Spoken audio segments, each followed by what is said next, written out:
वाहिगुरु जी का खालसा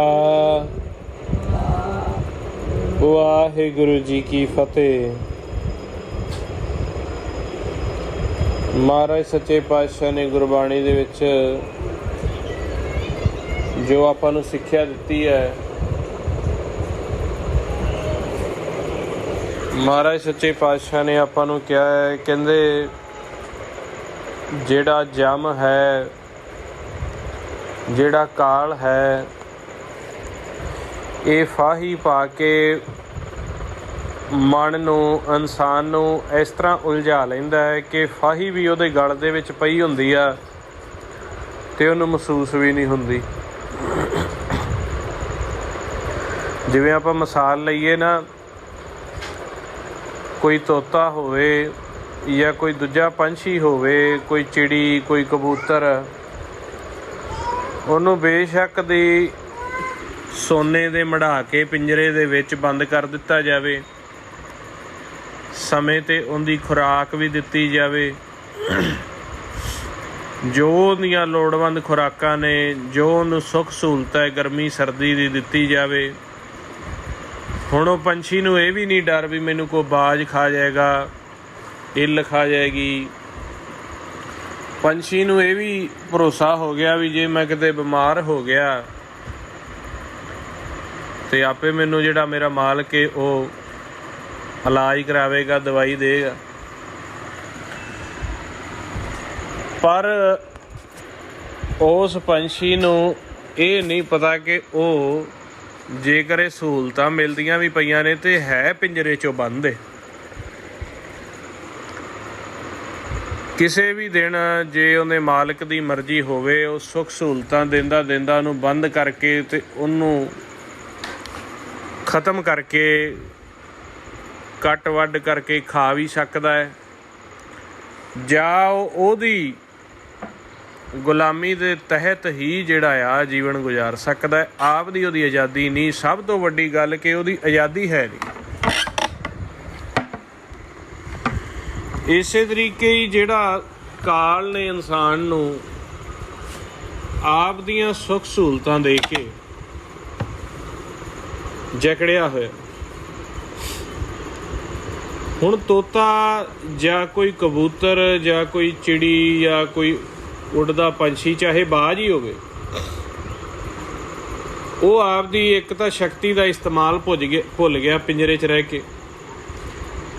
ਇੱਕ ਆਜ਼ਾਦ ਤਾਂ ਰਵੇ ਨਾ, ਬੇਸ਼ੱਕ ਥੋੜ੍ਹਾ ਖਾ ਲੇ, ਜ਼ਿਆਦਾ ਖਾ ਲੇ। ਆਜ਼ਾਦੀ ਇੱਕ ਅਲੱਗ ਚੀਜ਼ ਹੈ, ਖੁਰਾਕ ਇੱਕ ਅਲੱਗ ਚੀਜ਼ ਹੈ। ਖੁਰਾਕ ਟਾਈਮ 'ਤੇ ਮਿਲੇ, ਜਿਵੇਂ ਜੇਲ੍ਹ ਦੇ ਵਿੱਚ ਕੈਦੀਆਂ ਨੂੰ ਖੁਰਾਕ ਵੀ ਦਿੱਤੀ ਜਾਂਦੀ ਹੈ, ਕਸਰਤ ਵੀ ਕਰਾਈ ਜਾਂਦੀ ਹੈ, ਜਿੰਨਾ ਕੁ ਸੰਵਿਧਾਨ ਦਾ ਰੂਲ ਹੈ ਉਹਨਾਂ ਨੂੰ ਕੋ ਮਾੜੇ ਮੋਟੇ ਪੈਸੇ ਵੀ ਦਿੱਤੇ ਜਾਂਦੇ ਆ ਦਿਹਾੜੀ ਦੇ, ਪਰ ਰਹਿਣਾ ਜੇਲ੍ਹ 'ਚ।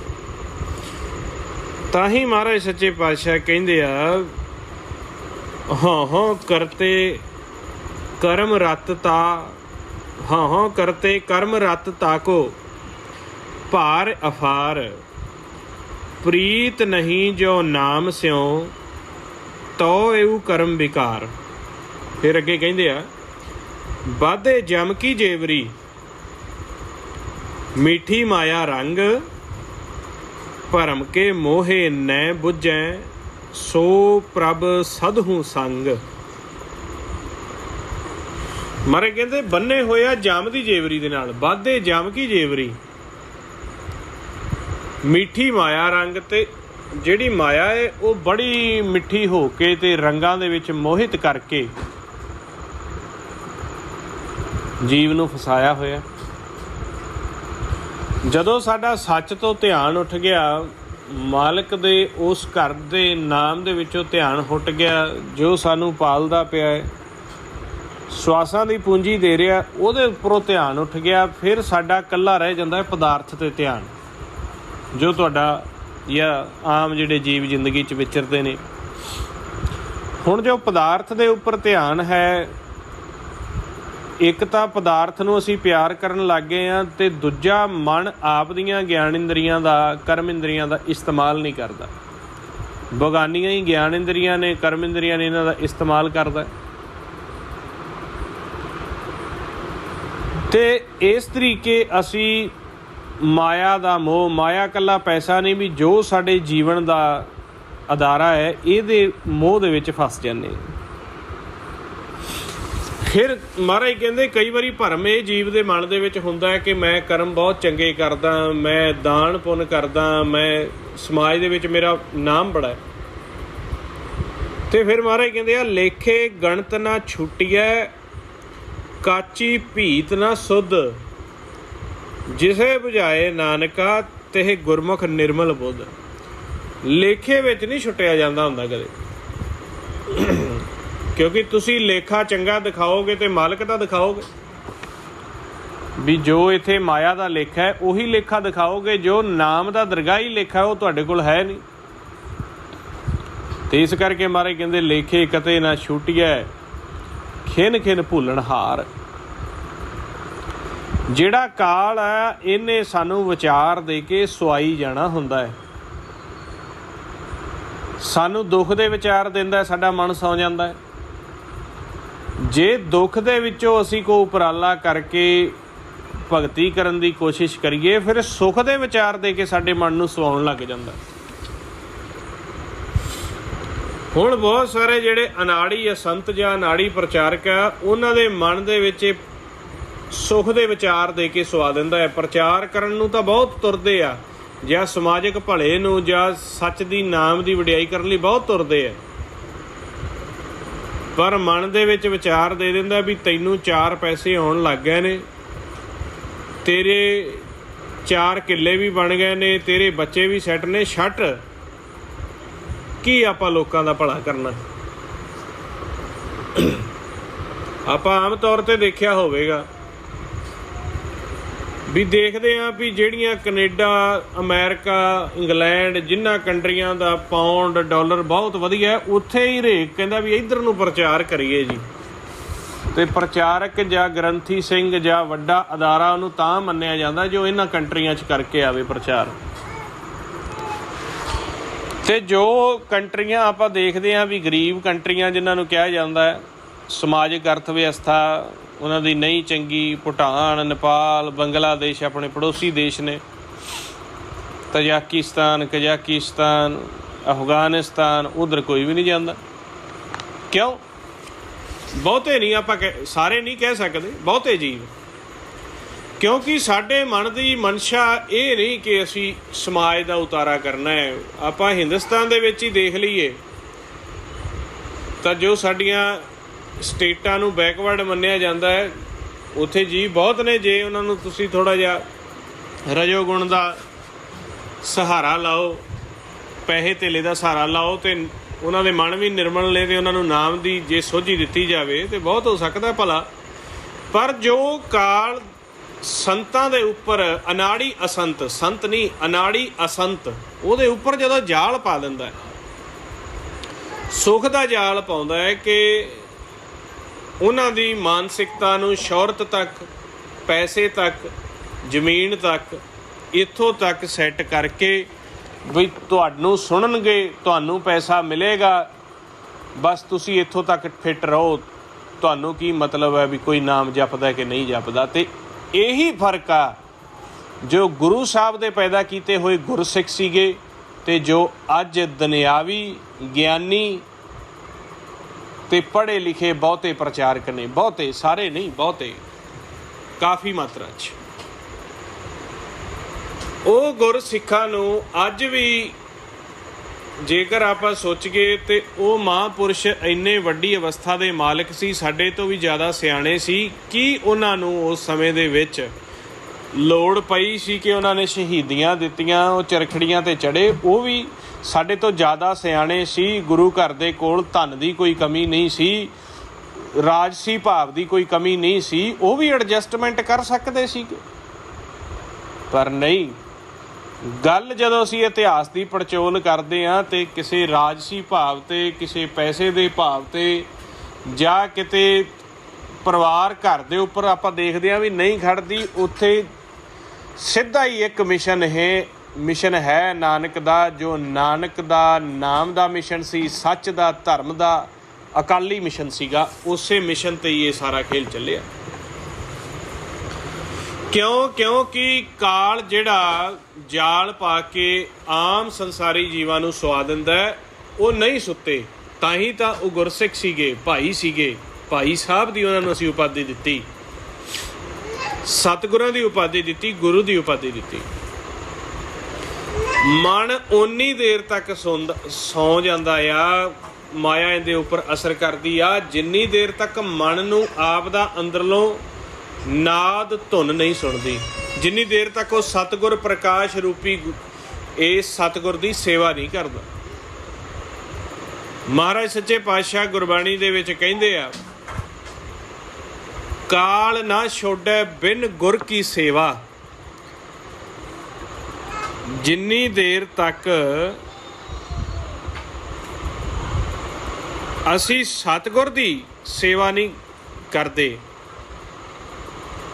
ਉਨੀ ਦੇਰ ਤੱਕ ਕਾਲ ਸੇਵਾ ਸਾਨੂੰ ਛੱਡਦਾ ਨਹੀਂ। ਸਾਡਾ ਧਿਆਨ ਨੇਤਰਾਂ ਦੇ ਵਿੱਚੋਂ ਅਸੀਂ ਇੱਕ ਕਰਕੇ, ਇਹ ਨੇਤਰਾਂ ਦਾ ਇੱਕ ਧਿਆਨ ਚੱਲਦਾ ਪਿਆ ਸਾਡੇ, ਇੱਕ ਤਾਂ ਦੁਨਿਆਵੀ ਅੱਖਾਂ ਦੇ ਵਿੱਚੋਂ ਧਿਆਨ ਚੱਲਦਾ ਪਿਆ, ਇੱਕ ਸਾਡੇ ਮਨ ਦਾ ਧਿਆਨ ਇਹਦੇ ਵਿੱਚ ਚੱਲਦਾ ਪਿਆ। ਸਾਡੇ ਮਨ ਨੇ ਇਹਨਾਂ ਚੋਂ ਧਿਆਨ ਜਦੋਂ ਵੱਖ ਕਰਕੇ ਤੇ ਜਦੋਂ ਸਾਹਮਣੇ ਦੇਖਦਾ ਹੈ ਤੇ ਸਤਿਗੁਰ ਦਾ ਚਾਨਣ ਹੀ ਚਾਨਣ ਹੈ ਚਾਰੇ ਪਾਸੇ। ਕਾਲ ਨਾ ਛੋੜੈ ਬਿਨ ਗੁਰ ਕੀ ਸੇਵਾ, ਉਹ ਅਬਨਾਸੀ ਅਲਖ ਅਭੇਵਾ। ਅੱਗੇ ਕਹਿੰਦੇ ਆ, ਸੁਲਤਾਨ ਖਾਨ ਬਾਦਸ਼ਾਹ ਨਹੀਂ ਰਹਿਣਾ, ਨਾਮੋ ਭੂਲੇ ਜਮ ਕਾ ਦੁੱਖ ਸਹਿਣਾ। ਮੈਂ ਧਰ ਨਾਮ ਜਿਉਂ ਰੱਖਿਆ ਰਹਿਣਾ, ਚੌਧਰੀ ਰਾਜੇ ਨਹੀਂ ਕਿਸੇ ਮੁਕਾਮ।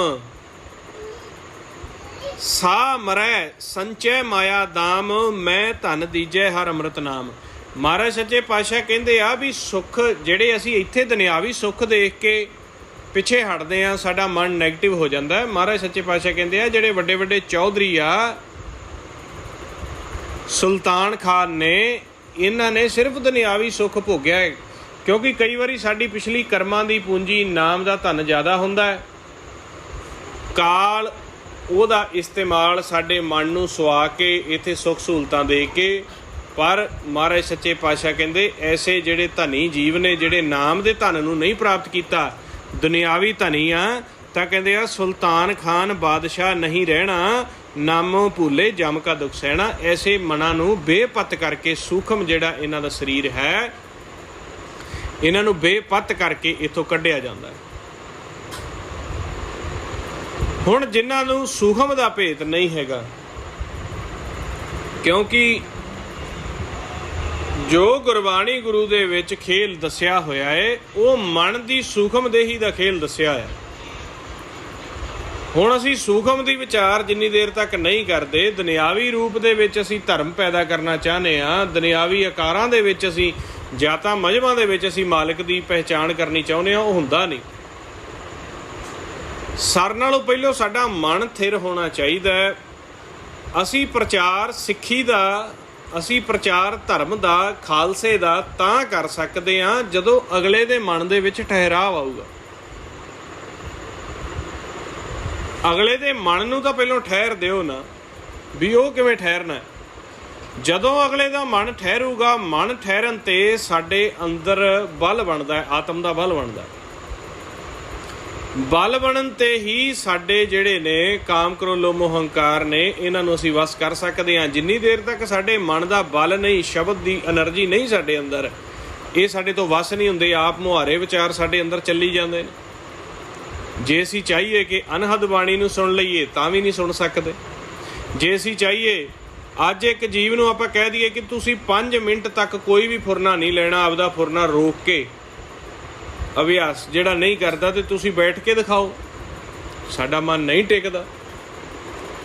ਕਿਉਂ ਨਹੀਂ ਟਿਕਦਾ? ਕਿਉਂਕਿ ਅੰਤਰਗਤ ਜਿਹੜੀ ਸ਼ਬਦ ਦੀ ਕਮਾਈ ਏ ਉਹ ਹੈ ਨਹੀਂ।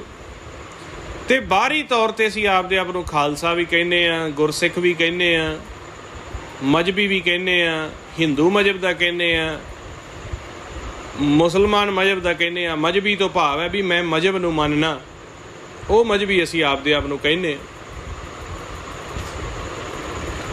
ਪਰ ਮਨ ਨਹੀਂ ਟਿਕਦਾ ਪਿਆ। ਇਸ ਕਰਕੇ ਬਾਹਰੀ ਤੌਰ 'ਤੇ ਤਾਂ ਖਾਲਸਾ ਬਣ ਜਾਂਦਾ ਹੈ, ਪਰ ਜਦੋਂ ਅਸੀਂ ਆਪਸ ਦੇ ਵਿੱਚ ਰਲ ਗੱਡ ਕਰਨ ਦੀ ਕੋਸ਼ਿਸ਼ ਕਰਦੇ ਹਾਂ ਤੇ ਉੱਥੇ ਧੜੇ ਬਣ ਜਾਂਦੇ ਆ। ਕਿਉਂਕਿ ਹਜੇ ਅਵਸਥਾ ਅੰਦਰੋਂ ਇੱਕ ਨਹੀਂ ਹੋਈ, ਇਹ ਮੂਲ ਨਹੀਂ ਕੋਈ ਫੜਦਾ। ਗੁਰੂ ਨਾਨਕ ਸੱਚੇ ਪਾਤਸ਼ਾਹ ਨੇ ਜਦੋਂ ਪੂਰੇ ਵਰਲਡ ਨੂੰ ਇੱਕ ਕੀਤਾ, ਭਾਵ ਕਿ ਵਰਲਡ ਦੇ ਵਿੱਚ ਸਿੱਖੀ ਦੀ ਸਥਾਪਨਾ ਕੀਤੀ, ਉਹਨਾਂ ਨੇ ਮਨ ਤੋਂ ਸ਼ੁਰੂ ਕਰਕੇ ਮਨ ਨੂੰ ਅਭਿਆਸ ਸ਼ਬਦ ਦਾ ਜੋੜ ਕੇ, ਉਸ ਤੋਂ ਬਾਅਦ ਜਿਹੜਾ ਨਾਮ ਨਾਦ ਹਰ ਇੱਕ ਦੇ ਵਿੱਚ ਚੱਲਦਾ ਪਿਆ, ਜਿਹੜਾ ਨੂਰ ਪ੍ਰਕਾਸ਼ ਚਾਰੇ ਪਾਸੇ ਫੈਲਿਆ ਹੋਇਆ, ਉਹਦੇ ਨਾਲ ਜਦੋਂ ਮਨ ਜੁੜਿਆ, ਉਸ ਅਵਸਥਾ ਦੇ ਨਾਲ ਜੁੜਿਆ, ਤੇ ਫਿਰ ਜਿਹੜੇ ਆ ਸਾਰਿਆਂ ਦੇ ਬਚਨ ਬੋਲ ਵਿਚਾਰ ਇੱਕ ਹੋ ਗਏ। ਤੇ ਜਦੋਂ ਅੰਦਰੋਂ ਮਨ ਸਾਡਾ ਜੁੜਿਆ ਨਹੀਂ ਗਾ, ਅੰਤਰਗਤ ਤੀਰਥ ਕਿਵੇਂ ਨਹਾਉਣਾ ਹੈ, ਨਾਮ ਦੀ ਪ੍ਰਾਪਤੀ ਕਿਵੇਂ ਹੋਣੀ ਹੈ, ਤੇ ਜਿਹੜਾ ਨਾਮ ਧੁਨ ਚੱਲਦਾ ਪਿਆ ਉਹਨੂੰ ਕਿਵੇਂ ਸੁਣਨਾ ਹੈ, ਇਹ ਹਜੇ ਸਾਨੂੰ ਵੱਲ ਨਹੀਂ ਆਇਆ। ਸੱਚ ਨੂੰ, ਜੋਤ ਨੂੰ ਦੇਖਣ ਦਾ ਵੱਲ ਨਹੀਂ ਆਇਆ। ਬਹੁਤੇ ਜੀਵਾਂ ਨੂੰ ਪ੍ਰਕਾਸ਼ ਥੋੜ੍ਹਾ ਥੋੜ੍ਹਾ ਹੋਣ ਲੱਗ ਜਾਂਦਾ ਹੈ, ਕਿਉਂਕਿ ਮਨ ਸੁਣਨ ਵਿੱਚ ਨੇੜੇ ਨੇੜੇ ਹੁੰਦਾ ਸਤਿਗੁਰ ਦੇ, ਨਾਮ ਥੋੜ੍ਹਾ ਥੋੜ੍ਹਾ ਸੁਣਨ ਲੱਗ ਜਾਂਦਾ, ਪਰ ਤਰੀਕਾ ਨਹੀਂ ਆਇਆ। ਉਹ ਵੀ ਜੀਵ ਫਿਰ ਹਾਰ ਜਾਂਦੇ ਨੇ। ਤੇ ਇਸ ਕਰਕੇ ਇਹਦੇ ਲਈ ਸਾਨੂੰ ਗੁਰਮੰਤਰ ਦੀ ਪ੍ਰੈਕਟਿਸ ਤੇ ਸਤਸੰਗ ਦਾ ਜਿਹੜਾ ਖੇਲ ਜਿਹੜਾ ਹੈ ਉਹ ਨਾਲ ਨਾਲ ਕਰਨਾ ਪੈਂਦਾ। ਸਤਸੰਗ ਦੇ ਵਿੱਚ ਬੈਠਣਾ ਪੈਂਦਾ, ਤਾਂ ਹੀ ਸਾਡਾ ਮਨ ਜਾ ਕੇ ਜੁੜਦਾ ਹੈ। ਤੁਰਦਿਆਂ ਫਿਰਦਿਆਂ ਊਠਤ ਬੈਠਤ, ਸੌਂਦਿਆਂ ਬੋਲਦਿਆਂ, ਜਿਸ ਜੀਵ ਦਾ ਘੱਟੋ ਘੱਟ ਵੀ 5 ਤੋਂ 6 ਘੰਟਿਆਂ ਦਾ ਅਭਿਆਸ ਹੈਗਾ, ਦਿਨ ਵਿੱਚ 2 ਪਹਿਰ ਜਿਹੜਾ ਤੁਰਦੇ ਫਿਰਦੇ ਵੀ ਤੇ ਬਹਿ ਕੇ ਵੀ ਅਭਿਆਸ ਕਰੀ ਜਾਂਦਾ, ਉਹ ਜੀਵ ਉੱਪਰ ਕਾਲ ਆਪਦਾ ਘੇਰਾ ਨਹੀਂ ਪਾ ਸਕਦਾ। ਸਾਨੂੰ ਮਹਾਰਾਜ ਨੇ ਇਹ ਫਰਮਾਨ ਦਿੱਤਾ ਹੈ ਕਿ ਜਦੋਂ ਤੁਸੀਂ ਸੁਬਾਹ ਸਾਰਾ ਪਰਿਵਾਰ ਕਰਮ ਕਰਨ ਤੋਂ ਪਹਿਲੋਂ ਸੁਬਾਹ ਤੁਸੀਂ ਸਮਾਂ ਸੰਭਾਲ ਕੇ ਸਵੇਰੇ ਸਾਰੇ ਰਲ ਕੇ ਬੈਠੋ, ਤੁਸੀਂ ਗੁਰਮੰਤਰ ਦਾ ਅਭਿਆਸ ਕਰੋ, ਗੁਰਬਾਣੀ ਦੀ ਵਿਚਾਰ ਕਰੋ ਸੁਬਾਹ, ਤੇ ਸ਼ਾਮ ਨੂੰ ਜਦੋਂ ਤੁਸੀਂ ਸਾਰੇ ਕੰਮ ਕਾਜ ਤੋਂ ਆ ਕੇ ਫਿਰ ਰਲਦੇ ਹੋ, ਫਿਰ ਸ਼ਾਮ ਨੂੰ ਜਿਵੇਂ ਹੁਣ ਆਪਾਂ ਰਲ ਕੇ ਗੁਰਮੰਤਰ ਦਾ ਅਭਿਆਸ ਤੇ ਸ਼ਬਦ ਦੀ ਵਿਚਾਰ ਕਰੋ। ਉਸ ਪਰਿਵਾਰ ਦੇ ਵਿੱਚ ਕਦੇ ਵੀ ਫੁੱਟ ਨਹੀਂ ਪੈਂਦੀ, ਉਸ ਪਰਿਵਾਰ ਦੇ ਵਿੱਚ ਕਦੇ ਵੀ ਦਰਿਦਰਤਾ ਨਹੀਂ ਆਉਂਦੀ, ਉਸ ਪਰਿਵਾਰ ਦੇ ਵਿੱਚ ਕਦੇ ਵੀ ਕੋਈ ਕਲ ਕਲੇਸ਼ ਭਰਮ ਵਿਸ਼ੇ ਵਿਕਾਰ ਜਗ੍ਹਾ ਨਹੀਂ ਬਣਾ ਸਕਦੇ।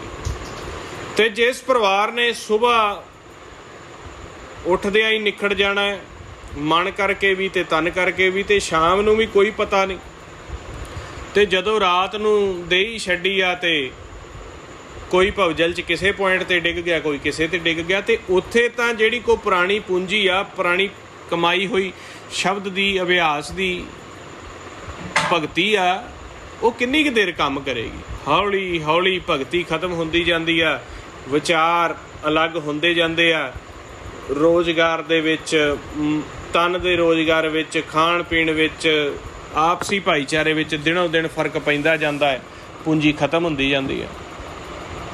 ਤੇ ਫਿਰ ਅਸੀਂ ਵਹਿਮਾਂ ਭਰਮਾਂ ਵਸ ਕੋਈ ਕਿਸੇ ਕੋਲ ਭੱਜਦਾ ਹੈ, ਕੋਈ ਡਾਕਟਰਾਂ ਕੋਲ, ਕੋਈ ਅਨਾੜੀ ਸੰਤਾਂ ਕੋਲ, ਵੀ ਸਾਡੇ ਕਲੇਸ਼ ਪੈ ਗਿਆ, ਸਾਡੇ ਘਰ ਦੁੱਖ ਵੜ ਗਿਆ, ਸਾਡੇ ਘਰ ਦਰਿਦਰਤਾ ਆ ਗਈ ਹੈ, ਸਾਡੇ ਘਰ ਕੇਸ ਵੜ ਗਿਆ, ਸਾਡੇ ਘਰ ਡਾਕਟਰ ਵੜ ਗਿਆ, ਵਕੀਲ ਵੜ ਗਿਆ। ਕਿਉਂ ਵੜ ਗਏ ਆ?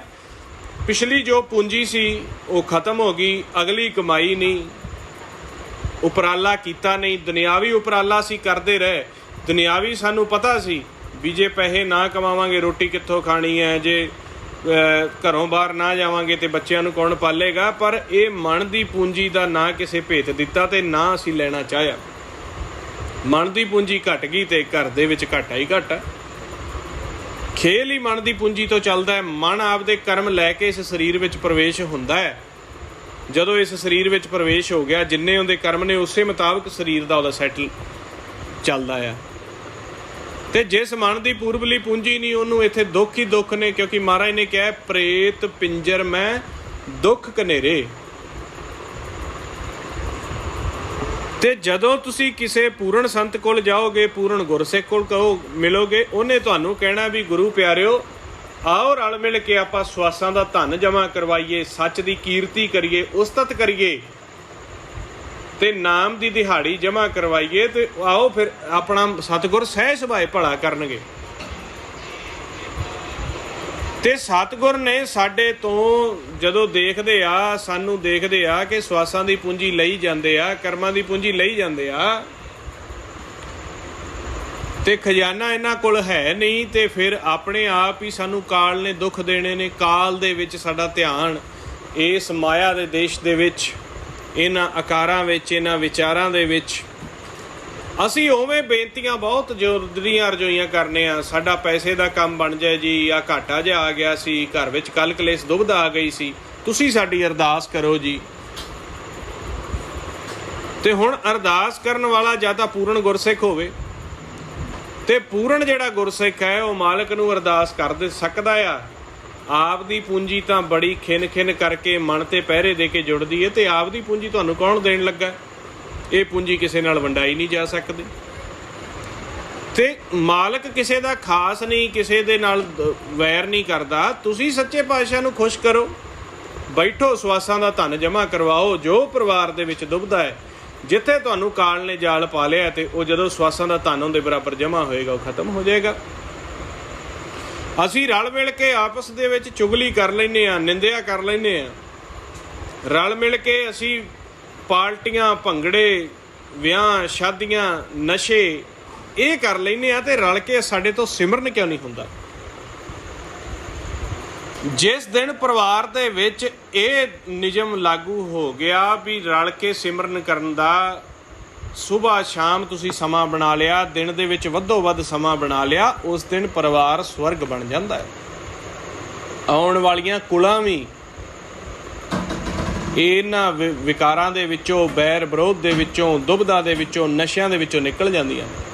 ਜੇ ਕੋਈ ਜੀ ਇੱਕ ਨਹੀਂ ਤੁਹਾਡੇ ਨਾਲ ਰਲਦਾ, ਦੋ ਨਹੀਂ ਰਲਦੇ, ਤੁਸੀਂ ਸ਼ੁਰੂ ਕਰੋ। ਜਿਵੇਂ ਜਿਵੇਂ ਸ਼ਬਦ ਦਾ ਅਭਿਆਸ ਹੋਏਗਾ, ਜਿਵੇਂ ਜਿਵੇਂ ਤੁਹਾਡੀ ਦ੍ਰਿਸ਼ਟੀ ਬਣੇਗੀ, ਸ਼ਬਦ ਦੀ ਪਾਵਰ ਹਉਮੈ ਤੋਂ ਜ਼ਿਆਦਾ ਹੁੰਦੀ ਆ, ਤੇ ਆਟੋਮੈਟਿਕ ਹੀ ਘਰ ਸਵਰਗ ਬਣੇਗਾ। ਤੇ ਜੇ ਅਸੀਂ ਸਿਰਫ ਕਾਲ ਦੇ ਦਿੱਤੇ ਹੋਏ ਜਿਹੜੇ ਸਾਨੂੰ ਸੁੱਖ ਸਾਧਨੇ ਆ, ਇਹਨਾਂ ਦੇ ਵਿੱਚ ਅਸੀਂ ਲੱਗੇ ਰਹਿੰਦੇ ਆ, ਤੇ ਉਹ ਤਾਂ ਪੂੰਜੀ ਮੁੱਕਦੀ ਜਾਣੀ ਆ। ਜਦੋਂ ਇੱਕਦਮ ਕੋਈ ਵੱਡਾ ਝਟਕਾ ਦੇਤਾ ਕਾਲ ਨੇ, ਫਿਰ ਗੱਲ ਸੰਭਲਦੀ ਨਹੀਂ। ਫਿਰ ਅਸੀਂ ਕਹਿੰਦੇ ਆ ਕੱਲ੍ਹ ਦਿਹਾੜੇ ਤਾਂ ਸਾਰਾ ਠੀਕ ਸੀਗਾ, ਆ ਥੋੜ੍ਹੇ ਦਿਨ ਪਹਿਲੋਂ ਤੱਕ ਸਭ ਠੀਕ ਸੀ, ਪਤਾ ਨਹੀਂ ਇੱਕਦਮ ਕੀ ਹੋ ਗਿਆ। ਕਿਉਂ? ਪੂੰਜੀ ਖਤਮ, ਤੇ ਸਾਰਾ ਗੇੜਾ ਆ ਜਾਂਦਾ। ਸਮਝ ਨਹੀਂ ਆਉਂਦੀ, ਫਿਰ ਪਾਣੀ ਪੀਏ ਕਿ ਚਾਹ ਪੀਏ ਕਿ ਭੋਜਨ 'ਤੇ ਬੈਠੀਏ ਕਿ ਉੱਪਰ ਬੈਠੀਏ, ਸਮਝ ਨਹੀਂ ਆਉਂਦੀ। ਕਿਉਂ? ਝਟਕਾ ਵੱਡਾ ਦੇ ਦਿੱਤਾ, ਤੇ ਜਿਹਨੇ ਬਚਾਉਣਾ ਸੀ ਉਹ ਬੇਲੀ ਨਹੀਂ ਬਣਾਇਆ। ਉਹ ਕੌਣ ਹੈ? ਜੈ ਮਾਤ ਪਿਤਾ ਸੁਤ ਮੀਤ ਨਾ ਭਾਈ, ਮਨ ਉਹਾਂ ਨਾਮ ਤੇਰੇ ਸੰਗ ਸਹਾਈ। ਉਹਨੂੰ ਤਾਂ ਤੁਸੀਂ ਜਪਿਆ ਨਹੀਂ, ਧਿਆਇਆ ਨਹੀਂ, ਖੋਜਿਆ ਨਹੀਂ। ਜੇ ਸਾਨੂੰ ਇੱਥੇ ਕਾਲ ਕੋ ਰੁਕਾਵਟ ਦੇਗਾ, ਤੇ ਅਸੀਂ ਅੰਤਰਗਤ ਸੱਚ ਦੇ ਜਿਹੜਾ ਸਾਡੇ ਮਸਤਕ ਤੇ ਪ੍ਰਕਾਸ਼ ਆ, ਨਾਮ ਚੱਲਦਾ, ਉੱਥੇ ਸਨਮੁਖ ਹੋ ਕੇ ਕਹਾਂਗੇ ਵੀ ਸਾਨੂੰ ਆਹ ਰੁਕਾਵਟ ਆਉਂਦੀ, ਤੇ ਉੱਥੇ ਸਾਡਾ ਪਿਤਾ ਹਾਜ਼ਰੀ ਦੇ ਕੇ ਉਸ ਰੁਕਾਵਟ ਨੂੰ ਵੀ ਦੂਰ ਕਰੇਗਾ ਜਾਂ ਸਾਡਾ ਸਾਥ ਦੇਗਾ। ਤੇ ਨਾ ਪਿਤਾ ਤੇ ਪੁੱਤ ਦੀ ਬਣਦੀ ਆ, ਨਾ ਪਿਤਾ ਦੀ ਪਛਾਣ ਆ। ਅਨਾਥ ਹੋ ਕੇ ਅਣਜਾਣਾ ਦੀ ਤਰ੍ਹਾਂ ਅਸੀਂ ਦੇਖੀ ਜਾਂਦੇ ਹਾਂ ਵੀ ਹੁਣ ਕੋਈ ਸਾਨੂੰ ਸਹਾਰਾ ਲਾਵੇ, ਤੇ ਕਿਸੇ ਨੇ ਕੀ ਸਹਾਰਾ ਲਾਉਣਾ ਹੈ? ਸੰਸਾਰ ਤਾਂ ਅੱਗੇ ਭੁੱਲਿਆ ਹੋਇਆ ਸੀ, ਸੰਸਾਰ ਕੋਲ ਆਪਦੇ ਦੁੱਖ ਸੁਣਾਉਂਦੇ ਆ, ਉਹ ਸਾਨੂੰ ਹੋਰ ਅੱਗੋਂ ਲੁੱਟਣ ਦੀ ਕੋਸ਼ਿਸ਼ ਕਰਦੇ ਆ। ਕੋਈ ਪੈਸੇ ਦੇ ਤੌਰ 'ਤੇ ਲੁੱਟੀ ਜਾਂਦਾ, ਕੋਈ ਪਰਿਵਾਰਕ ਕਲ ਕਲੇਸ਼ ਪਵਾ ਕੇ ਲੁੱਟੀ ਜਾਂਦਾ। ਅਗਾਂਹ ਸਾਡਾ ਫਿਰ ਉਹ ਪੱਤਣ ਰਲਦਾ ਨਹੀਂ। ਗੁਰਮੁਖ ਪਿਆਰਿਓ, ਬੜੀ ਸੌਖੀ ਢੰਗ ਗੁਰੂ ਨਾਨਕ ਦੇ ਘਰ ਨੇ ਦੱਸਿਆ। ਗੁਰਬਾਣੀ ਕਦੇ ਵਿਚਾਰੀ ਹੋਵੇ ਤੇ ਗੁਰਬਾਣੀ ਸਾਡੇ ਤੋਂ ਨਹੀਂ ਵਿਸਰਦੀ। ਅਸੀਂ ਸਿਰਫ ਇਕੱਲਾ ਮੱਥਾ ਹੀ ਟੇਕਿਆ। ਮਹਾਰਾਜ ਜੀ ਕਹਿੰਦੇ ਆ, ਧਰ ਜੀਅਰੇ ਇੱਕ ਟੇਕ ਤੂੰ ਲਾਹ ਬਿਡਾਣੀ ਆਸ, ਨਾਨਕ ਨਾਮ ਅਰਾਧਨਾ ਕਾਰਜ ਆਵੈ ਰਾਸ। ਸਿੱਖੋ ਸ਼ਬਦ ਪਿਆਰਿਓ, ਜਨਮ ਮਰਨ ਕੀ ਟੇਕ, ਮੁਖ ਉਜਲ ਸਦਾ ਸੁਖੀ, ਨਾਨਕ ਸਿਮਰਤ ਏਕ। ਤੇ ਅਸੀਂ ਕਹਿੰਦੇ ਆ ਵੀ ਤੈਨੂੰ 11,000 ਦੇ ਦਿਆਂਗੇ, 5100 ਦੇ ਦਿਆਂਗੇ, 21,000 ਦੇ ਦਿਆਂਗੇ, ਤੂੰ ਪਾਠ ਕਰ ਦੇ, ਤੇ ਜਿਹੜਾ ਕਰੇਗਾ ਫਲ ਵੀ ਉਹਨੂੰ ਆ। ਅਸੀਂ ਕੋਈ ਪਾਠ ਬਾਣੀ ਨਾਮ ਸ਼ਬਦ ਦਾ ਅਭਿਆਸ ਕਰੀਏ ਨਾ, ਤੁਹਾਨੂੰ ਦੇ ਦਿੰਦੇ ਆ। ਉਹਨਾਂ ਤਾਂ ਸਾਨੂੰ ਆ ਕੇ ਰਾਹ ਦੱਸਣਾ, ਸਾਨੂੰ ਜੋੜਨਾ ਤਰੀਕਾ, ਉਹ ਤਾਂ ਸਾਡੇ ਭਾਈ ਨੇ। ਤੇ ਅਗਲਾ ਕਰੇਗਾ ਫਲ ਵੀ ਉਹਨੂੰ। ਇਹ ਨਾ ਤੁਹਾਨੂੰ ਪਤਾ ਲੱਗਾ ਵਿੱਚ ਲਿਖਿਆ ਕੀ ਸੀਗਾ ਮਹਾਰਾਜ ਨੇ, ਉਵੇਂ ਵਿਦਵਾਨ ਬਣ ਗਏ ਜੀ। ਸਾਡੀ ਬਾਣੀ ਨੂੰ ਖਤਰਾ ਹੈ ਜੀ, ਸਾਡੇ ਗੁਰੂ ਗ੍ਰੰਥ ਸਾਹਿਬ ਜੀ ਨੂੰ ਖਤਰਾ ਹੈ। ਤੇ ਜੇ ਪੁੱਛੀਏ ਨਾ ਵੀ ਬਹੁਤ ਅਜੀਬ ਵੀ ਇਹਦੇ ਮਹਾਰਾਜ 'ਚ ਲਿਖਿਆ ਕੀ, ਉਹ ਨਹੀਂ ਸਾਨੂੰ ਪਤਾ। ਸਿਰਫ ਇੱਕ ਰਾਜਨੀਤੀ ਕਰਨ ਦੇ ਲਈ, ਇੱਕ ਧਾਰਮਿਕ ਸ਼ੋਸ਼ੇਬਾਜ਼ੀ ਦੇ ਲਈ ਨਵੀਆਂ ਨਵੀਆਂ ਗੱਲਾਂ ਕੱਢਣੀਆਂ। ਤੇ ਮਹਾਰਾਜ ਸੱਚੇ ਪਾਤਸ਼ਾਹ ਨੇ ਇਹਨਾਂ ਨੂੰ ਸਤਿਗੁਰ ਥਾਪਿਆ ਹੈ। ਗੁਰੂ ਗੋਬਿੰਦ ਸਿੰਘ ਮਹਾਰਾਜ ਸੱਚੇ ਪਾਤਸ਼ਾਹ ਦੀ ਮੋਹਰ ਆ, ਤਾਂ ਹੀ ਉਹਨਾਂ ਦਿਨਾਂ ਦੇ ਵਿੱਚ ਜਿਹੜੀ ਬਾਣੀ ਕੰਠ ਕਰਵਾਈ ਜਾਂਦੀ ਸੀਗੀ। ਜੇ ਅਸੀਂ ਅੱਜ ਸੋਚਦੇ ਹਾਂ ਕਿ ਗੁਰਬਾਣੀ ਗੁਰੂ ਦੇ ਵਿੱਚ ਕੋਈ ਮਿਲਾਵਟ ਨਾ ਹੋ ਜਾਏ, ਵੀ ਸ਼ਬਦਾਂ ਦੇ ਵਿੱਚ ਕੋਈ ਇਹਨਾਂ ਦੇ ਮਿਲਾਵਟ ਨਾ ਕਰ ਜੇ, ਜੋ ਕੰਮ ਉਦੋਂ ਮਸੰਦਾਂ ਨੇ ਧੀਰਮਲੀਆਂ ਨੇ ਸ਼ੁਰੂ ਕੀਤਾ ਸੀ। ਤੇ ਮਹਾਰਾਜ ਸੱਚੇ ਪਾਤਸ਼ਾਹ ਕਹਿੰਦੇ ਆ ਕਿ ਬਾਣੀ ਨੂੰ ਤੁਸੀਂ ਪੜ੍ਹੋ ਵਿਚਾਰੋ, ਤਾਂ ਹੀ ਬਾਣੀ ਉਦੋਂ ਕੰਠ ਕਰਵਾਈ ਜਾਂਦੀ ਸੀ।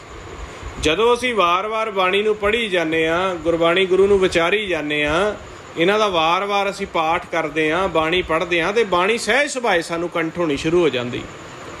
ਤੇ ਜੇ ਸਾਨੂੰ ਆਪ ਅਸੀਂ ਬਾਣੀ ਦਾ ਸਤਿਕਾਰ ਕੀਤਾ ਹੋਏਗਾ, ਬਾਣੀ ਨੂੰ ਪੜ੍ਹਿਆ ਹੋਊਗਾ, ਵਿਚਾਰਿਆ ਹੋਊਗਾ, 2 ਪਾਠ 4 ਪਾਠ 10 ਪਾਠ, ਆਟੋਮੈਟਿਕ ਤੁਹਾਨੂੰ ਪੂਰੇ ਸ਼ਬਦ ਐਕੂਰੇਟ ਯਾਦ ਨਾ ਹੋਣ, ਪਰ ਇਹ ਪਤਾ ਲੱਗਣਾ ਹੋ ਜਾਂਦਾ ਵੀ ਇਸ ਸ਼ਬਦ ਇਹ ਸਾਡੀ ਗੁਰਬਾਣੀ ਵਿੱਚ ਹੈ ਤੇ ਗੁਰਬਾਣੀ ਦੇ ਵਿੱਚੋਂ ਨਹੀਂ ਹੈਗਾ। ਤੇ ਜਦੋਂ ਅਸੀਂ ਇਕੱਲਾ ਪਾ ਕੇ ਰੁਮਾਲਾ ਸਾਹਿਬ ਤੇ ਮੱਥਾ ਹੀ ਟੇਕਿਆ, ਤੇ ਸਾਨੂੰ ਕੀ ਪਤਾ ਉਹਦੇ ਵਿੱਚ ਮਿਲਾਵਟ ਹੋ ਰਹੀ ਹੈ ਕਿ ਨਹੀਂ ਹੋ ਰਹੀ, ਜਾਂ ਕੋਈ ਕਰੇਗਾ ਜਾਂ ਨਾ ਕਰੇਗਾ। ਬਾਣੀ ਪੜ੍ਹੀ ਹੋਏਗੀ ਤੇ ਤਾਂ ਹੀ ਪਤਾ ਲੱਗੇਗਾ ਨਾ ਵੀ ਆਹ ਗਲਤ ਹੋ ਗਿਆ ਭਾਈ। ਸੋ ਗੁਰਮੁਖੋ, ਗੁਰਬਾਣੀ ਗੁਰੂ ਨੂੰ ਵਿਚਾਰੋ। ਜਦੋਂ ਤੁਸੀਂ ਗੁਰਬਾਣੀ ਗੁਰੂ ਨੂੰ ਵਿਚਾਰਿਆ, ਜੋ ਪਹਿਲੋਂ ਅੱਜ ਕੱਲ੍ਹ ਹੁਣ ਹਰ ਹੀ ਕਹਿੰਦਾ ਵੀ ਕੰਠ ਕਰਨ ਦੀ, ਯਾਦ ਕਰਨ ਦੀ ਕੋਈ ਲੋੜ ਹੀ ਨਹੀਂ, ਤੇ ਅਗਲੇ ਜੋ ਮਰਜ਼ੀ ਕਰੀ ਜਾਣ ਵਿੱਚ, ਜੋ ਮਨਮੁਖ ਨੇ, ਵਿਪਰ ਨੇ, ਉਹ ਜੋ ਮਰਜ਼ੀ ਕਰੀ ਜਾਣ। ਜਦੋਂ ਅਸੀਂ ਗੁਰਬਾਣੀ ਗੁਰੂ ਨੂੰ ਵਿਚਾਰਾਂਗੇ, ਪੜ੍ਹਾਂਗੇ, ਕੰਠ ਆਪਣੇ ਆਪ ਹੀ ਉਹਨੇ ਹੋਣਾ ਹੈ। ਇਹਨਾਂ ਦੀ ਕਥਾ ਨੂੰ ਸਰਵਣ ਕਰਾਂਗੇ, ਸ਼ਬਦ ਦਾ ਅਭਿਆਸ ਕਰਾਂਗੇ, ਤੇ ਅਸੀਂ ਰਾਖੇ ਆਪਣੇ ਆਪ ਬਣਾਂਗੇ ਗੁਰੂ ਗ੍ਰੰਥ ਸਾਹਿਬ ਮਹਾਰਾਜ ਸੱਚੇ ਪਾਤਸ਼ਾਹ ਦੀ ਬਾਣੀ ਦੇ। ਜੋ ਗੁਰਸਿੱਖਾਂ ਨੇ ਤਹਿਜੀਬ ਨਿਭਾਈ ਆ, ਉਹਨਾਂ ਨੇ ਤਾਂ ਸਾਨੂੰ ਸਾਰੀ ਮਿਹਨਤ ਕਰਕੇ ਦੇ ਦਿੱਤੀ ਆ। ਅਸੀਂ ਸੰਭਾਲਣੀ ਆ ਤੇ ਕਮਾਉਣੀ ਆ, ਤੇ ਅੱਗੇ ਆਪਦੀ ਵਿਰਾਸਤ ਦੇ ਵਿੱਚ ਇਹ ਨਾਮ ਦਾ ਖਜ਼ਾਨਾ ਦੇਣਾ। ਕਿਉਂਕਿ ਕਾਲ ਨਹੀਂ ਚਾਹੁੰਦਾ ਵੀ ਇਹ ਚੌਥੇ ਪਦ ਦਾ ਭੇਤ ਬੜੇ ਸੌਖੇ ਤਰੀਕੇ ਨਾਲ ਦੁਨੀਆ ਦੇ ਵਿੱਚ ਵੰਡਿਆ ਜਾਵੇ। ਉਹ ਚਾਹੁੰਦਾ ਹੈ, ਇਸ ਕਰਕੇ ਉਹਨੇ ਆਸੇ-ਪਾਸੇ ਇੰਨੇ ਮਨਮੁਖ ਅਨਾੜੀ ਅਸੰਤ ਪੈਦਾ ਕਰ ਦਿੱਤੇ ਨੇ, ਜੋ ਇਸ ਗੁਰਮਤ ਦੇ ਉਲਟ ਮਨਮਤ ਨੂੰ ਪੈਦਾ ਕਰਕੇ ਸਾਨੂੰ ਗਲਤ ਕਰਦੇ ਆ। ਉਹ ਆਪ ਜੂਨਾਂ ਵਿੱਚ ਹੈਗੇ ਆ, ਆਪ ਉਹਨਾਂ ਦੀ ਮਾੜੀ ਬਿਰਤੀ ਆ। ਸਾਡੇ ਮਨਾਂ ਨੂੰ ਵੀ ਇੱਥੇ ਜਿੰਨੇ ਕੁ ਸਵਾਸ ਆ, ਇੱਥੇ ਦੁੱਖ ਦੇ ਕੇ ਤੇ ਅਗਾਂ ਜੂਨਾਂ ਵਿੱਚ ਲੈ ਜਾਣਾ। ਕਿਉਂ? ਸ਼ਬਦ ਦੀ ਕਮਾਈ ਤੋਂ ਟੁੱਟ ਗਏ, ਨਿਤਨੇਮ ਦੀ ਬਾਣੀ ਤੋਂ ਟੁੱਟ ਗਏ, ਸ਼ਬਦ ਦੀ ਵਿਚਾਰ ਤੋਂ ਟੁੱਟ ਗਏ। ਸਾਡੇ ਮਨ 'ਚ ਇਹ ਤਾਂ ਖੋਜ ਹੀ ਬੰਦ ਹੋ ਗਈ ਵੀ ਪ੍ਰਮਾਤਮਾ ਕੀ ਹੈ, ਕਿੱਥੇ ਹੈ। ਅਸੀਂ ਤਾਂ ਇਹ ਹੀ ਵਿਚਾਰੀ ਜਾਂਦੇ ਹਾਂ, ਕਿਹੜੀ ਪਾਰਟੀ ਨੂੰ ਵੋਟ ਪਾਈਏ, ਕਿੱਥੋਂ ਨਸ਼ਾ ਪੀਏ, ਕਿੱਥੋਂ ਨਸ਼ਾ ਸਸਤਾ ਮਿਲ ਜਾਵੇ, ਕਿੱਥੇ ਧੜੇਬੰਦੀ ਬਣ ਜਾਵੇ, ਕਿਹਨੂੰ ਅਸੀਂ ਪਿਸਤੌਲ ਦੇ ਨਾਲ ਮਾਰਨਾ ਹੈ, ਕਿਹਨੂੰ ਅਸੀਂ ਗੰਡਾਸੇ ਦੇ ਨਾਲ ਵੱਢਣਾ ਹੈ। ਇਹ ਜਿਹੇ ਮਾੜੇ ਸਾਹਿਤ, ਮਾੜਾ ਲੱਚਰ ਜੋ ਗੀਤ ਨੇ, ਮਾੜੀਆਂ ਕਿਤਾਬਾਂ, ਮਾੜੀਆਂ ਖਬਰਾਂ ਪੜ੍ਹਾ ਕੇ ਸਾਡੀ ਇੱਧਰ ਤਾਂ ਖੋਜ ਹੀ ਖਤਮ ਹੋ ਗਈ। ਨਾ ਅਸੀਂ ਗੁਰੂ ਗ੍ਰੰਥ ਸਾਹਿਬ ਮਹਾਰਾਜ ਸੱਚੇ ਪਾਤਸ਼ਾਹ ਦੀ ਬਾਣੀ ਨੂੰ ਪੜ੍ਹਿਆ, ਵਿਚਾਰਿਆ, ਤੇ ਨਾ ਉਹ ਖੋਜ ਚੱਲਦੀ ਹੈ। ਹੋਰ ਹੀ ਗੱਲਾਂ, ਹੋਰ ਹੀ ਬਾਤਾਂ, ਤੇ ਹੋਰ ਹੀ ਖੋਜਾਂ ਚੱਲ ਪਈਆਂ। ਤੇ ਫਿਰ ਅਸੀਂ ਕਹਿੰਦੇ ਹਾਂ ਜੀ ਸਾਡੇ ਤੇ ਕਿਰਪਾ ਨਹੀਂ ਹੁੰਦੀ, ਰੱਬ ਕਿਰਪਾ ਨਹੀਂ ਕਰਦਾ। ਰੱਬ ਦੇ ਮਾਰਗ ਤੇ ਚੱਲੀਏ ਤੇ ਰੱਬ ਕਿਰਪਾ ਕਰਦਾ ਹੈ। ਫਿਰ ਹੀ ਉਹ ਸਮਰੱਥਾ ਦਿੰਦਾ 1.25 ਲੱਖ ਨਾਲ ਲੜਨ ਦੀ। ਮਾਲਕ ਦੇ ਰਸਤੇ ਤੇ ਅਸੀਂ ਚੱਲਣਾ ਨਹੀਂ ਗਾ। ਪੀਣੇ ਨਸ਼ੇ ਆ, ਕਰਨੀ ਨਿੰਦਿਆ ਚੁਗਲੀ ਆ, ਤੇ 1.25 ਲੱਖ ਨਾਲ ਇੱਕ ਨਹੀਂ, ਨਾਮੋ ਨਿਸ਼ਾਨ ਖਤਮ ਹੋ ਜਾਂਦੇ ਨੇ। ਨਾਮੋ ਨਿਸ਼ਾਨ ਖਤਮ ਹੋ ਜਾਂਦੇ ਨੇ ਜਦੋਂ ਗੁਰੂ ਤੋਂ ਟੁੱਟ ਜਾਈਏ। ਆਉਣ ਵਾਲੀਆਂ ਪੀੜ੍ਹੀਆਂ ਖਤਮ ਹੋ ਜਾਂਦੀਆਂ ਨੇ ਜਦੋਂ ਜਿਨ੍ਹਾਂ ਨੂੰ ਧਾਰਨਾ ਹੀ ਨਹੀਂ ਮਿਲੀ ਵੀ ਕਰਨਾ ਕੀ ਆ। ਤੇ ਜ਼ਾਲਮ ਮਨਮੁਖ ਜੋ ਕਿ ਕਾਲ ਦੇ ਚੰਡੇ ਹੋਏ ਹੁੰਦੇ ਨੇ, ਉਹ ਆਪਦੀ ਦੁਬਦਾ ਨੂੰ, ਭ੍ਰਸ਼ਟਾਚਾਰੀ ਨੂੰ, ਦਰਿਦਰਤਾ ਨੂੰ ਫੈਲਾਉਣ 'ਚ ਕਾਮਯਾਬ ਹੁੰਦੇ ਆ। ਸੋ ਜੇ ਅਸੀਂ ਸਾਰੀ ਸਮਾਜ ਦੇ ਵਿੱਚੋਂ ਬੁਰਾਈ ਕੱਢਣੀ ਚਾਹੁੰਦੇ ਹਾਂ, ਅਸੀਂ ਸੁਧਾਰ ਲਿਆਉਣਾ ਚਾਹੁੰਦੇ ਹਾਂ, ਤੇ ਗੁਰੂ ਨਾਨਕ ਸੱਚੇ ਪਾਤਸ਼ਾਹ ਦਾ ਜੋ ਸਾਨੂੰ ਕਨਸੈਪਟ ਦਿੱਤਾ ਹੋਇਆ ਸ਼ਬਦ ਦਾ, ਬ੍ਰਹਮ ਦੇ ਗਿਆਨ ਦਾ, ਉਹਨੂੰ ਅਸੀਂ ਅਪਣਾਈਏ, ਕਮਾਈ ਕਰੀਏ, ਨਾਮ ਦੇ ਨਾਲ ਜੁੜੀਏ, ਔਰ ਗੁਰਮੰਤਰ ਦੀ ਕਮਾਈ ਤੋਂ ਬਾਅਦ ਜਦੋਂ ਫਿਰ ਅਨਹਦ ਨਾਮ ਪੈਦਾ ਹੋ ਜਾਂਦਾ ਹੈ, ਉੱਥੇ ਵੀ ਅਸੀਂ ਪ੍ਰੈਕਟੀਕਲ ਕਰਨਾ ਪੈਂਦਾ। ਕੱਲਾ ਅਨਹਦ ਧੁਨੀ ਚੱਲਣ ਦੇ ਨਾਲ ਨਹੀਂ ਗੱਲ ਬਣਦੀ। ਜਦੋਂ ਅਨਹਦ ਧੁਨ ਪੈਦਾ ਹੋ ਗਈ, ਫਿਰ ਇੱਕ ਪੂਰਨ ਯੋਗ ਅਗਵਾਈ ਲੈ ਕੇ ਤੁਸੀਂ ਸਹਿਜ ਦੇ ਵਿੱਚ ਪ੍ਰੈਕਟੀਕਲ ਕਰੋ। ਜਦੋਂ ਤੁਹਾਡਾ ਸੱਚ ਦਾ ਅੰਦਰੋਂ ਜੋਤ ਪ੍ਰਗਟ ਹੋ ਗਈ, ਉਹਦੇ ਨਾਲ ਬੈਠ ਕੇ ਸਨਮੁਖ ਸੇਵਾ ਕਰਨ ਲੱਗ ਗਏ, ਅਤੇ ਉਸੇ ਵਕਤ ਤੁਹਾਡੇ ਅੰਦਰ ਜਦੋਂ ਫਿਰ ਮਹਾਰਾਜ ਨੇ ਜਿਹੜੀ ਜੋ ਗੱਲਬਾਤ ਹੈ ਉਹ ਸ਼ੁਰੂ ਕਰ ਦੇਣੀ ਹੈ। ਜਿਹਨੂੰ ਮਹਾਰਾਜ ਕਹਿੰਦੇ ਨਹੀਂ ਚੱਲ ਇੱਕ ਸੱਚਾ ਸੱਚ ਸੋਈ, ਜਿਨ ਕਰ ਸਾਜੀ ਤਿਨੈ ਸਭ ਗੋਈ, ਉਹ ਗੁਰਮੁਖ ਜਾਪੈ ਤਾਂ ਪਤ ਹੋਈ। ਫਿਰ ਗੁਰਮੁਖ ਜਦੋਂ ਉਹਨਾਂ ਦੀ ਖੋਜ ਕਰ ਲੈਂਦੇ ਆ, ਅਤੇ ਫਿਰ ਸੰਸਾਰ ਦੇ ਵਿੱਚ ਖਾਲਸਾ ਰਾਜ ਪੈਦਾ ਹੁੰਦਾ। ਖਾਲਸਾ ਕੌਣ? ਜਿਹੜਾ ਕਾਮ, ਕ੍ਰੋਧ, ਲੋਭ, ਮੋਹ, ਹੰਕਾਰ ਇਹਨਾਂ ਵਿਸ਼ੇ ਵਿਕਾਰਾਂ ਤੋਂ ਰਹਿਤ ਹੋ ਗਿਆ। ਆਪ ਦਾ ਭਲਾ ਉਹਨੇ ਸੋਚਿਆ ਅਤੇ ਦੂਜੇ ਦਾ ਵੀ ਭਲਾ ਮਨਾਉਣ ਲੱਗ ਗਿਆ। ਨਹੀਂ ਤਾਂ ਇਹ ਪੰਜਾਂ ਨੇ ਸਾਨੂੰ ਆਪਸ 'ਚ ਹੀ ਉਲਝਾਈ ਜਾਣਾ ਹੁੰਦਾ, ਦੁਨਿਆਵੀ ਸੁੱਖਾਂ 'ਚ ਉਲਝਾਈ ਜਾਣਾ, ਦੁਨਿਆਵੀ ਦੁੱਖਾਂ 'ਚ ਉਲਝਾਈ ਜਾਣਾ। ਜਦੋਂ ਇੱਕ ਜੀਵ ਇਹਨਾਂ ਤੋਂ ਰਹਿਤ ਹੋ ਗਿਆ, ਉਹ ਖਾਲਸਾ ਹੈ। ਦੂਜਾ ਹੋ ਗਿਆ, ਤੀਜਾ ਹੋ ਗਿਆ। ਇਸ ਤਰੀਕੇ ਸਾਰੇ ਸੰਸਾਰ ਦੇ ਵਿੱਚ ਇਹ ਪੰਜ ਵਿਕਾਰਾਂ ਤੋਂ ਰਹਿਤ ਹੋ ਕੇ ਖਾਲਸਾ ਰਾਜ ਪੈਦਾ ਹੁੰਦਾ ਹੈ, ਨਾ ਕਿ ਕਿਸੇ ਦੁਬਦਾ ਜਾਂ ਧੜਿਆਂ ਦੇ ਵਿੱਚ। ਸਾਡਾ ਇੱਕ ਹੀ ਕੰਸੈਪਟ ਹੈ, ਗੁਰਬਾਣੀ ਗੁਰੂ ਦੇ ਵਿੱਚ ਲਿਖੇ ਹੋਏ ਭਾਵ ਅਰਥ ਨੂੰ ਸਮਝ ਕੇ ਕਮਾ ਕੇ ਅੱਗੇ ਅਸੀਂ ਸਪਰੀਡ ਕਰੀਏ। ਅਸੀਂ ਜਿੰਨੀ ਦੇਰ ਤੱਕ ਪ੍ਰੈਕਟੀਕਲ ਨਾਲ ਨਹੀਂ ਜੁੜਦੇ, ਓਨੀ ਦੇਰ ਤੱਕ ਇਹ ਖੇਡ ਨਹੀਂ ਚੱਲਦਾ। ਸੋ ਜਿਵੇਂ ਤੁਸੀਂ ਨਾਮ ਦੇ ਵਿੱਚ ਸਮਾਈ ਜਾਓਗੇ, ਉਸੇ ਤਰੀਕੇ ਪ੍ਰਕਾਸ਼ ਤੇਜ ਹੁੰਦਾ ਜਾਣਾ, ਅਤੇ ਪ੍ਰਕਾਸ਼ ਤੇਜ ਦੇ ਵਿੱਚ ਤੁਹਾਡੇ ਮਨ ਨੇ ਸਮਾਈ ਜਾਣਾ, ਅਤੇ ਸਹਿਜ ਸੁਭਾਅ ਹੀ ਆਨੰਦ ਬਣਦਾ ਜਾਣਾ। ਸੋ ਆਓ ਇੰਨੇ ਬਚਨ ਕਰਦੇ ਹਾਂ, ਕੋ ਅੱਖਰ ਵਾਧਾ ਘਾਟਾ ਹੋਇਆ। ਸੰਗਤ ਗੁਰੂ ਬਖਸ਼ਣ ਜੋ ਬਖਸ਼ ਦੇਣਾ ਜੀ। ਵਾਹਿਗੁਰੂ ਜੀ ਕਾ ਖਾਲਸਾ,